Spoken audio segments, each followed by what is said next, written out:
ನಮಸ್ಕಾರ ಸ್ನೇಹಿತರೆ. ಜೂನ್ 4ನೇ ತಾರೀಕು 2024ರ ಲೋಕಸಭಾ ಚುನಾವಣೆಯ ರಿಸಲ್ಟ್ ಬರ್ತಾ ಇದೆ. ಆದ್ರೆ ಅದಕ್ಕೂ ಮುಂಚೆ ನಮ್ಮೆಲ್ಲರ ಕೌತುಕ, ಆಶ್ಚರ್ಯ ಏನಪ್ಪಾ ಅಂದ್ರೆ ಯಾವ ಪಕ್ಷ ಅಧಿಕಾರಕ್ಕೆ ಬರುತ್ತೆ, ಅದರಲ್ಲೂ ಕರ್ನಾಟಕದಲ್ಲಿ 28 ಕ್ಷೇತ್ರಗಳಲ್ಲಿ ಯಾವ ಪಕ್ಷಕ್ಕೆ ಎಷ್ಟು ಸೀಟ್ಗಳು ಸಿಗುತ್ತೆ ಅನ್ನುವಂತ ಪ್ರಶ್ನೆ ಈಗ ಎಲ್ಲರಿಗೂ ಕಾಡ್ತಾ ಇರೋದಂತೂ ನಿಜ. ಮತ್ತೊಮ್ಮೆ ನರೇಂದ್ರ ಮೋದಿ ಅವರೇ ಗೆಲ್ತಾರಾ ಅಥವಾ ಇಂಡಿಯಾ ಮೈತ್ರಿಕೂಟ ಸರ್ಕಾರ ರಚನೆ ಮಾಡುತ್ತಾ? ನರೇಂದ್ರ ಮೋದಿ ಅವರು ಹೇಳಿದಂತೆ 370 ಏಕಾಂಗಿಯಾಗಿ ಬಿಜೆಪಿ ಪಕ್ಷ 370 ಮಾರ್ಕ್ ಅನ್ನು ದಾಟಬೇಕು ಅಂತ ಹೇಳಿದ್ರೆ ಕರ್ನಾಟಕದಲ್ಲಿ ಈ ಬಾರಿ ಬಿಜೆಪಿ ಮತ್ತು ಮೈತ್ರಿಕೂಟಕ್ಕೆ 25ಕ್ಕಿಂತ ಹೆಚ್ಚು ಸೀಟ್ಗಳು ಬರಲೇಬೇಕು. ಈ ಕಡೆ ಕರ್ನಾಟಕದ ಮತದಾರರು ಕನ್ಫ್ಯೂಸ್ ಆಗಿ ಹೋಗ್ಬಿಟ್ಟಿದಾರಾ? ಆ ಕಡೆ ಮೋದಿ ಅಲೆಗೆ ವೋಟ್ ಹಾಕ್ಬೇಕಾ, ಈ ಕಡೆ ಕಾಂಗ್ರೆಸ್ನವರು ಕೊಟ್ಟಿರ್ತಕ್ಕಂತ ಗ್ಯಾರಂಟಿಗಳಿಗೆ ವೋಟ್ ಹಾಕಬೇಕಾ? ಆ ಕಡೆ ಮೋದಿ ಗ್ಯಾರಂಟಿ ಮತ್ತು ಕಾಂಗ್ರೆಸ್ ಗ್ಯಾರಂಟಿಯ ನಡುವೆ ವೋಟ್ಗಳು ಕೆಲವು ಹರಿದು ಹಂಚಿ ಹೋಗಿರೋದಂತೂ ನಿಜ. ಹಾಗಾಗಿ ಸ್ನೇಹಿತರೆ, ಕರ್ನಾಟಕದಲ್ಲಿ ಈಗ ಒಟ್ಟು 10 ಕ್ಷೇತ್ರಗಳು ಬಿಜೆಪಿಗೂ ನಾವು ಗೆಲ್ತೀವಿ ಅಂತ ಡಿಸೈಡ್ ಮಾಡೋಕ್ ಆಗ್ತಾ ಇಲ್ಲ, ಕಾಂಗ್ರೆಸ್ನವರಿಗೂ ಆ ಕಡೆ ನಾವು ಗೆಲ್ತೀವಿ ಅಂತ ಡಿಸೈಡ್ ಮಾಡೋಕ್ ಆಗ್ತಾ ಇಲ್ಲ. ಹಾಗಾದ್ರೆ ಅಡಕತ್ರಿಯಲ್ಲಿ ಸಿಕ್ಕಿ ಹಾಕಿಕೊಂಡಿರುವ ಆ 10 ಕ್ಷೇತ್ರಗಳು ಯಾವ್ಯಾವು ಅನ್ನೋದ್ರ ಬಗ್ಗೆ ಮಾಹಿತಿ ಕೊಡ್ತೀನಿ. ಅದಕ್ಕೂ ಮುಂಚೆ ನಮ್ಮ ಚಾನೆಲ್ ನ ಸಬ್ಸ್ಕ್ರೈಬ್ ಮಾಡಿ, ವಿಡಿಯೋನ ಲೈಕ್ ಮಾಡಿ, ಶೇರ್ ಮಾಡಿ, ಕಮೆಂಟ್ ಮಾಡಿ. ಸ್ನೇಹಿತರೆ, ಕರ್ನಾಟಕದ ಗ್ಯಾರಂಟಿ ಕೊಟ್ಟು ಸಕ್ಸಸ್ ಆಗಿರ್ತಕ್ಕಂಥ ಕಾಂಗ್ರೆಸ್ ಪಕ್ಷ ಕಳೆದ ಪಂಚರಾಜ್ಯ ಚುನಾವಣೆಗಳಲ್ಲಿ ಇದನ್ನೇ ಅಪ್ಲೈ ಮಾಡಿತ್ತು. ಆದ್ರೆ ಉತ್ತರ ಭಾರತದಲ್ಲಿ ಇದು ಸಕ್ಸಸ್ ಆಗ್ಲಿಲ್ಲ. ದಕ್ಷಿಣ ಭಾರತದಲ್ಲಿ ಮತ್ತೊಂದು ರಾಜ್ಯ ತೆಲಂಗಾಣನ ತನ್ನ ತೆಕ್ಕೆಗೆ ಈ ಗ್ಯಾರಂಟಿಗಳಿಂದಲೇ ಗೆಲ್ಲೋದಕ್ಕೆ ಸಾಧ್ಯ ಆಯಿತು. ಈಗ ಇದನ್ನ ರಾಷ್ಟ್ರ ಮಟ್ಟದಲ್ಲಿ ವಿಸ್ತಾರ ಮಾಡೋದಕ್ಕೆ ಕಾಂಗ್ರೆಸ್ ಪಕ್ಷ ಚಿಂತನೆ ನಡೆಸಿದೆ. ಅಡಕತ್ರಿಯಲ್ಲಿ ಸಿಕ್ಕಾಕೊಂಡಿರೋ ಕ್ಷೇತ್ರಗಳ ಪೈಕಿ ಮೊದಲನೆಯದಾಗಿ ಕಲಬುರಗಿ. ಈ ಕ್ಷೇತ್ರದಲ್ಲಿ ಸ್ವತಃ ಎಐಸಿಸಿ ಅಧ್ಯಕ್ಷರಾಗಿರ್ತಕ್ಕಂಥ ಮಲ್ಲಿಕಾರ್ಜುನ ಖರ್ಗೆ ಅವರು ತಮ್ಮ ಅಳಿಯನನ್ನು ಕಣಕ್ಕಿಳಿಸಿದ್ದಾರೆ. ಈ ಕ್ಷೇತ್ರನ ಯಡಿಯೂರಪ್ಪನವರು ಸಹ ಬಹಳ ಪ್ರತಿಷ್ಠೆಯಾಗಿ ಪರಿಗಣಿಸಿದ್ದಾರೆ. ಯಡಿಯೂರಪ್ಪನವರು ಮತ್ತು BY ರಾಘವೇಂದ್ರ ಅವರು ಖುದ್ದು ಇಲ್ಲಿ ಪ್ರಚಾರ ಮಾಡಿದ್ದಾರೆ. ಲಿಂಗಾಯತ ವೋಟ್ಗಳನ್ನು ಅಟ್ರಾಕ್ಟ್ ಮಾಡೋದಕ್ಕೆ ಬೇಕಾದ ಎಲ್ಲ ಪ್ರಯತ್ನಗಳನ್ನು ಮಾಡಿದ್ದಾರೆ. ಸೋಲಿಲ್ಲದ ಸರದಾರ ಅಂತಾನೆ ಖ್ಯಾತಿ ಪಡೆದಿರ್ತಕ್ಕಂತ ಖರ್ಗೆ ಅವರು ಕಳೆದ ಬಾರಿ ಸೋತು ಸುಣ್ಣ ಆಗೋಗಿದ್ರು. ಈ ಬಾರಿ ಅನುಕಂಪದ ಅಲೆ ವರ್ಕೌಟ್ ಆಗುತ್ತಾ? ಖರ್ಗೆ ಅವರಿಗೆ ಮತ ಹಾಕೋಣ ಅಥವಾ ಯಡಿಯೂರಪ್ಪನವರ ನಾಯಕತ್ವ ನೋಡಿ ಯಡಿಯೂರಪ್ಪನವರ ಪಕ್ಷ ಬಿಜೆಪಿಗೆ ಮತ ಹಾಕೋಣ ಅನ್ನುವಂತಹ ಕನ್ಫ್ಯೂಷನ್ಗೆ ಕಲಬುರಗಿ ಜನ ಈಗ ಸಿಕ್ಕಾಕೊಂಡಿದ್ದಾರೆ. ಹಾಗಾಗಿ ಈ ಕ್ಷೇತ್ರದಲ್ಲಿ ನೆಕ್ ಟು ನೆಕ್ ಫೈಟ್ ಇದೆ. 50-50 ಚಾನ್ಸಸ್ ಇದೆ, ಯಾರು ಬೇಕಾದ್ರೂ ಗೆಲ್ಲಬಹುದು. ಇನ್ನು ಮುಂದಿನ ಕ್ಷೇತ್ರ ಚಿಕ್ಕೋಡಿ. ಈ ಕ್ಷೇತ್ರದಲ್ಲಿ ಜನರ ಒಲವು ಸತೀಶ್ ಜಾರಕಿಹೊಳಿ ಅವರ ಪರವಾಗೂ ಇದೆ. ಮೋದಿ ನೇತೃತ್ವದ ಬಿಜೆಪಿ ಪಕ್ಷಕ್ಕೆ ವೋಟ್ ಹಾಕಬೇಕು ಅಂತಕ್ಕಂತ ಜನರಿಗೇನು ಕಡಿಮೆ ಇಲ್ಲ. ಯಾಕಂದ್ರೆ ಈ ಚುನಾವಣೆ ನಡೀತಾ ಇರ್ತಕ್ಕಂಥದ್ದು ದೇಶದ ಚುನಾವಣೆ, ದೇಶದ ಭದ್ರತೆಗೆ ಸಂಬಂಧಪಟ್ಟಿರ್ತಕ್ಕಂಥದ್ದು. ಅಣ್ಣಾ ಸಾಹೇಬ್ ಜೊಲ್ಲೆ ಅವರು ನಾನೇನು ಯಾರಿಗೇನು ಕಡಿಮೆ ಇಲ್ಲ ಅನ್ನುವಷ್ಟರ ಮಟ್ಟಿಗೆ ಪ್ರಚಾರ ಮಾಡ್ತಾ ಇದ್ದಾರೆ. ಹಾಲಿ ಸಂಸದರು ಕೂಡ ಅನುಭವದಲ್ಲಿ ಪ್ರಿಯಾಂಕಾ ಜಾರಕಿಹೊಳಿ ಅವರು ಅವರ ಮುಂದೆ ಏನೂ ಅಲ್ಲ. ಹಾಗಾಗಿ ಈ ಕ್ಷೇತ್ರ 50-50 ಆಗಿದೆ. ಮುಂದಿನ ಕ್ಷೇತ್ರ ಕೊಪ್ಪಳ. ಇಲ್ಲಿ ಕುರುಬ ಸಮುದಾಯದ ಮತಗಳು ಜಾಸ್ತಿ ಸಂಖ್ಯೆಯಲ್ಲಿದ್ದಾವೆ. ಅಹಿಂದ ವೋಟ್ಗಳನ್ನೇ ಇಲ್ಲಿ ಕಾಂಗ್ರೆಸ್ ಪಕ್ಷ ನಂಬಿಕೊಂಡಿದೆ. ಒಂದರ್ಥದಲ್ಲಿ ಸಿದ್ದರಾಮಯ್ಯ ಅವರಿಗೆ ಕೊಪ್ಪಳ ಕ್ಷೇತ್ರ ಪ್ರತಿಷ್ಠಿತ MP ಕ್ಷೇತ್ರವಾಗಿ ಮಾರ್ಪಟ್ಟಿದೆ. ಹೇಗಾದ್ರೂ ಮಾಡಿ ತಮ್ಮ ಅಭ್ಯರ್ಥಿನ ಗೆಲ್ಲಿಸ್ಕೋಬೇಕು ಅಂತ ಸಿದ್ದರಾಮಯ್ಯನವರು ಹಠಕ್ಕೆ ಬಿದ್ದಿದ್ದಾರೆ. ಹೆಚ್ಚು ಕಡಿಮೆ ಈ ಕ್ಷೇತ್ರದಲ್ಲಿ ಮೋದಿ ವರ್ಸಸ್ ಸಿದ್ದರಾಮಯ್ಯ ಅನ್ನುವಂತ ಪರಿಸ್ಥಿತಿ ಇದೆ. ಸಿದ್ದರಾಮಯ್ಯ ಅವರು ನಮಗೆ ಪಂಚ ಗ್ಯಾರಂಟಿಗಳನ್ನ ಕೊಟ್ಟಿದ್ದಾರೆ. ಪ್ರತಿ ತಿಂಗಳು 2,000 ಮಹಿಳೆಯರ ಅಕೌಂಟ್ಗಳಿಗೆ ದುಡ್ಡು ಹಾಕ್ತಾ ಇದ್ದಾರೆ, ಅಕ್ಕಿ ಕೊಟ್ಟಿದ್ದಾರೆ. ಹಾಗಾಗಿ ನಾವು ವೋಟ್ ನ ಸಿದ್ದರಾಮಯ್ಯ ಸಾಹೇಬ್ರಿಗೆ ಕೊಡ್ತೀವಿ ಅನ್ನೋ ಜನ ಇಲ್ಲಿ ಏನು ಕಡಿಮೆ ಇಲ್ಲ. ಆದ್ರೆ ಇನ್ನೊಂದು ವರ್ಗದ ಜನ ಏನ್ ಹೇಳ್ತಾರಪ್ಪ ಅಂದ್ರೆ, ರಾಜ್ಯಕ್ಕೆ ಕಾಂಗ್ರೆಸ್ ಇರಲಿ, ನಾವು ದೇಶಕ್ಕೆ ಮೋದಿನ ಸೆಲೆಕ್ಟ್ ಮಾಡ್ತೀವಿ, ನಮ್ಗೆ ಮೋದಿ ಗ್ಯಾರಂಟಿನೇ ಮುಖ್ಯ ಅನ್ನುವವರು ಕೊಪ್ಪಳ ಕ್ಷೇತ್ರದಲ್ಲಿ ಕಡಿಮೆ ಇಲ್ಲ. ಹಾಗಾಗಿ ಈ ಕ್ಷೇತ್ರ ನೆಕ್ ಟು ನೆಕ್ ಫೈಟ್ ಇದೆ. ಕಾಂಗ್ರೆಸ್ನವರು ನಾವಿಲ್ಲಿ ಗೆಲ್ತೀವಿ ಅಂತ ಹೇಳಕ್ ಆಗ್ತಾ ಇಲ್ಲ, ಬಿಜೆಪಿ ಅವ್ರಿಗೂ ನಾವಿಲ್ಲಿ ಗೆಲ್ತೀವಿ ಅಂತ ಹೇಳೋದಕ್ಕೆ ಸಾಧ್ಯ ಆಗ್ತಾ ಇಲ್ಲ. ಇನ್ನು ರಾಯಚೂರು ಕ್ಷೇತ್ರದಲ್ಲಿ ಬಹಳ ಇಂಟ್ರೆಸ್ಟಿಂಗು.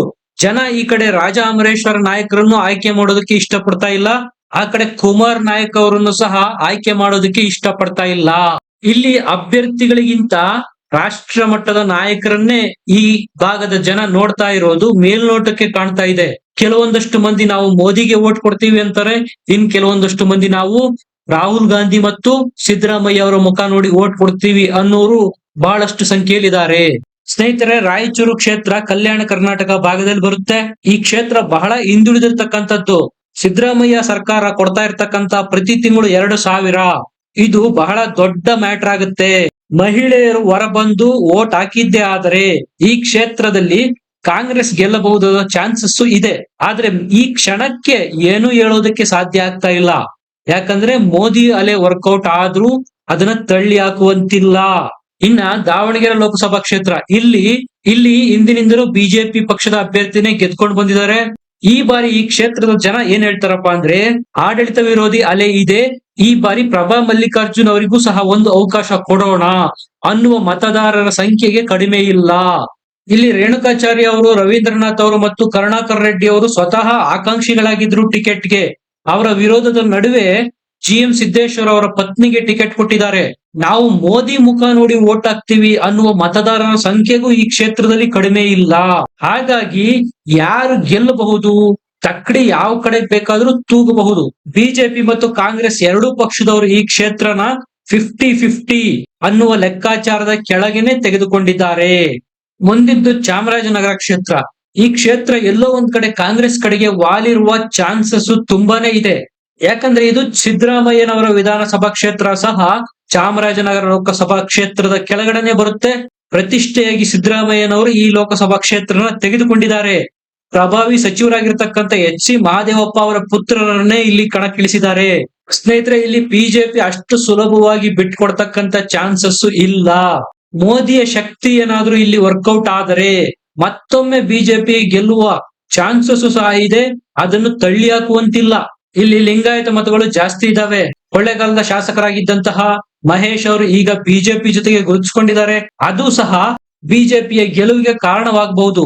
ಆದರೆ ಈ ಕ್ಷೇತ್ರನ ಕಾಂಗ್ರೆಸ್ ಮತ್ತು ಬಿಜೆಪಿ ಎರಡು 50-50 ಅಂತ ಪರಿಗಣನೆ ಮಾಡಿದ್ದಾರೆ. ಇನ್ನು ಇಡೀ ದೇಶದ ಗಮನ ಸೆಳೆದಿರ್ತಕ್ಕಂಥ ಕ್ಷೇತ್ರ ಯಾವ್ದಾದ್ರು ಇದ್ರೆ ಅದು ಬೆಂಗಳೂರು ಗ್ರಾಮಾಂತರ. ಸ್ನೇಹಿತರೆ, ನೀವು ನಂಬಿ ಬಿಡಿ, ಈ ಕ್ಷೇತ್ರದಲ್ಲಿ ಕಡೆಯ ವೋಟ್ ನ ಎಣಿಕೆಯವರೆಗೂ ಸಹ ಹಾವು ಏಣಿ ಆಟ ನಡೆಯುತ್ತೆ. ಇದು ಖಚಿತ. ಈ ಕ್ಷೇತ್ರದಲ್ಲಿ ಡಾಕ್ಟರ್ ಮಂಜುನಾಥ್ ಅವರು ಗೆಲ್ತಾರ ಅಥವಾ DK ಸುರೇಶ್ ಅವರು ಗೆಲ್ತಾರ ಅನ್ನುವಂತಹ ವಿಚಾರ ಯಾವ ಚುನಾವಣಾ ವಿಶ್ಲೇಷಕರ ಊಹೆಗೂ ನಿಲ್ಲುತ್ತಾ ಇಲ್ಲ. ಯಾಕಂದ್ರೆ ಈ ಕ್ಷೇತ್ರದಲ್ಲಿ ಕಣಕ್ಕಿಳಿದಿರ್ತಕ್ಕಂಥ ಅಭ್ಯರ್ಥಿಗಳು ಯಾರಿಗೇನೂ ಕಡಿಮೆ ಇಲ್ಲ. DK ಸುರೇಶ್ ಅವರ ಸಹೋದರ DK ಶಿವಕುಮಾರ್ ಅವರು ಖುದ್ದು ಸರ್ಕಾರದಲ್ಲಿ DCM. ಆ ಕಡೆ ಡಾಕ್ಟರ್ ಮಂಜುನಾಥ್ ಅವರು HD ದೇವೇಗೌಡ ಕುಟುಂಬದ ಅಳಿಯ. ಮೇಲಾಗಿ ವೈದ್ಯಕೀಯ ಕ್ಷೇತ್ರದಲ್ಲಿ ತಮ್ಮದೇ ಆದಂತ ಸಾಧನೆ ಮಾಡಿರುವವರು. ಈ ಇಬ್ಬರು ದಿಗ್ಗಜರ ನಡುವೆ ಕಾದಾಟ ಕಡೆಯ ಹಂತದವರೆಗೂ ಇರುತ್ತೆ. ಫಲಿತಾಂಶ ಈಗಲೇ ಏನು ಹೇಳೋದಿಕ್ಕೆ ಆಗೋದೇ ಇಲ್ಲ ಅನ್ನೋದು ಅನೇಕ ಚುನಾವಣಾ ವಿಶ್ಲೇಷಕರ ವಾದ ಕೂಡ. ಬಿಜೆಪಿ ಮತ್ತು ಕಾಂಗ್ರೆಸ್ ಎರಡೂ ಪಕ್ಷದವರು ಇದನ್ನ 50-50 ಅಂತಾನೆ ಕನ್ಸಿಡರ್ ಮಾಡಿದ್ದಾರೆ. ಬೆಂಗಳೂರು ಸೆಂಟ್ರಲ್ ಇದು ಸಹ ಯಾವ ಕಡೆ ಬೇಕಾದ್ರೂ ವಾಲ್ಬಹುದು. ಇಲ್ಲಿ PC ಮೋಹನ್ ಅವರು ಸತತವಾಗಿ ಗೆಲ್ತಾ ಬಂದಿದ್ದಾರೆ.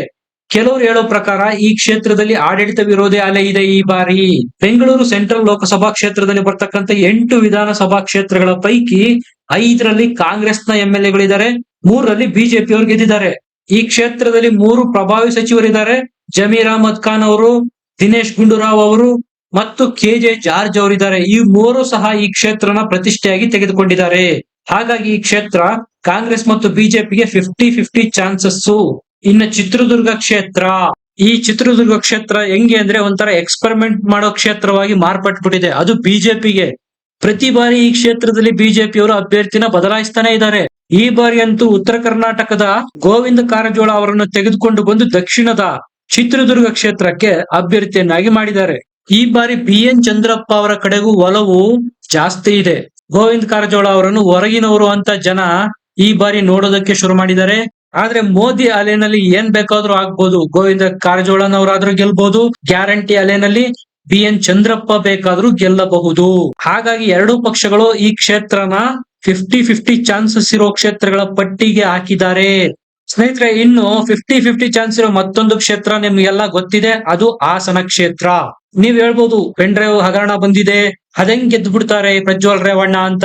ಇಲ್ಲಿ ಚುನಾವಣೆ ನಡೀತಾ ಇರೋದು ಸೆಂಟ್ರಲ್ ಗವರ್ಮೆಂಟ್ ನ ಆಯ್ಕೆಗಾಗಿ.